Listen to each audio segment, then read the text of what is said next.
Can I help you, young man? I need a room.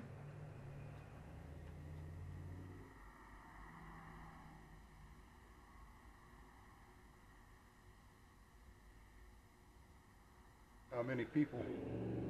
Just me. Well, it's $40 a night, and I'm going to need to see some ID.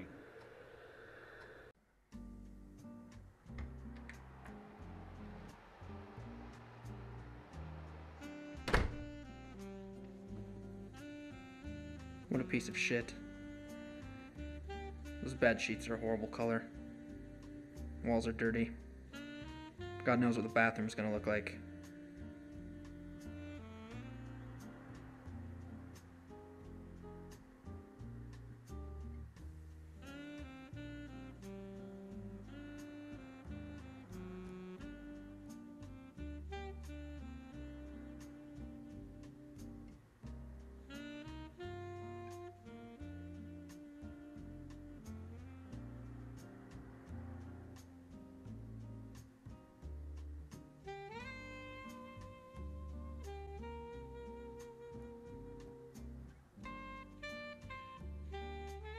Young man.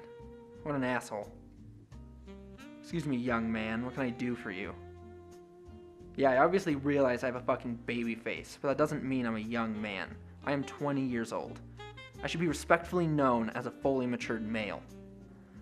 Though granted, I suppose it does depend on one's stance regarding what age the term young man could be properly used. He was, after all, an elderly gentleman. I suppose it's possible he would have used the phrase young man towards someone who's upwards of 30. Or in that case, would he refer to them as sir?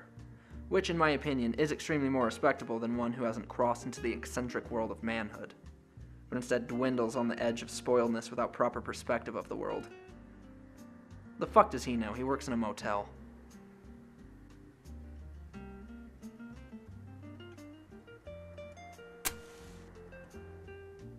There I sat, pondering the meaning of life, alone, the cold grip of my revolver weighing down my hand. One round randomly placed within the weapon. I held it to my head slowly, wondering if I would remember. You fucking suck. The meaning of life. Why do we express tears in times of great stress?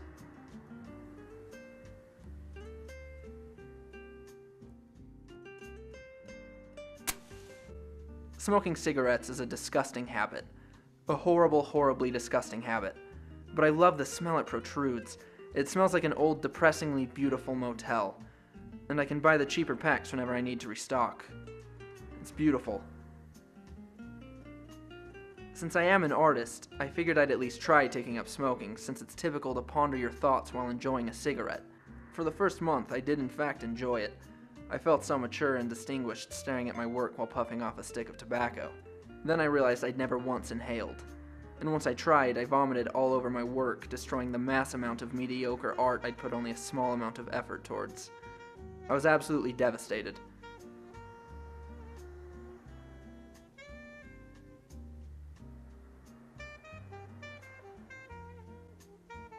Be forewarned that using words outside of people's comprehension can often lead to violence.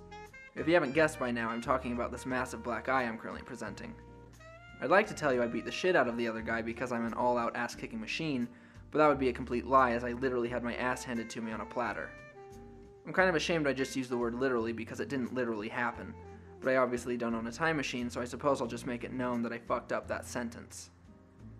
Some people naturally have an instinct to protect themselves no matter what. For me, it seems the opposite.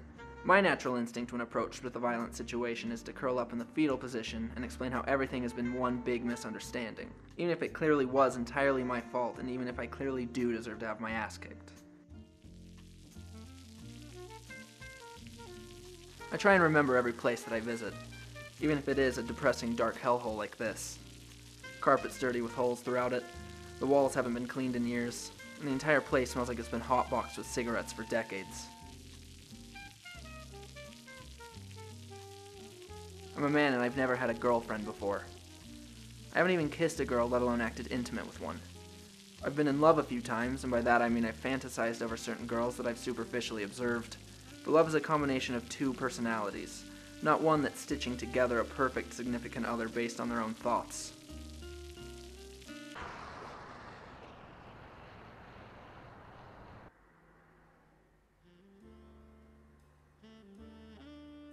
Do you ever have that sneaking suspicion that you're about to be murdered?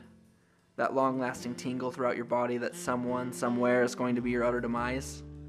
I feel that way here. Some lowlife who's passing through, town to town, no plans or ambitions, waiting for someone to eye him the wrong way so he can morally justify himself to end one's life.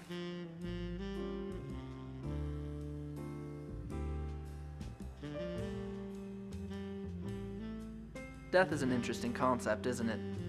The idea that one day we will cease to exist, that our bodies will rot in the ground and every form of us will slowly be forgotten. I suppose that's why so many follow life's laws, dedicating their lives to a book, a meaning, I suppose, to push forward, to keep going, to live life in a light that promises a reward. You're a bitter asshole who just loves to find problems in seemingly everything, huh? The world consists of so much pointless bullshit and we all feel we are justified to complain about it. But you just need to shut the fuck up once in a while and realize that you have it pretty fucking good. You bitch about pointless shit every single day of your life. It seems easier to release anger through smaller situations than outright deal with a main source of problems directly. There's that tick in your mind that won't go away, that pulsating feeling that you're not in control of your own life. Why doesn't the right bed have a complimentary mint? They made it clear both beds would each offer mints. They were very clear about that.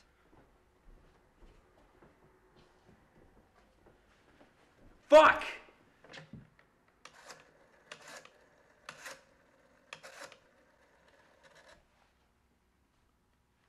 This is the front desk.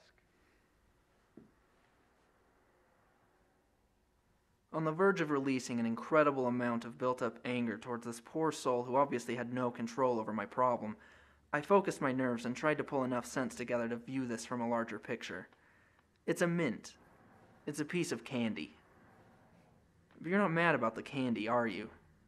No, you're not.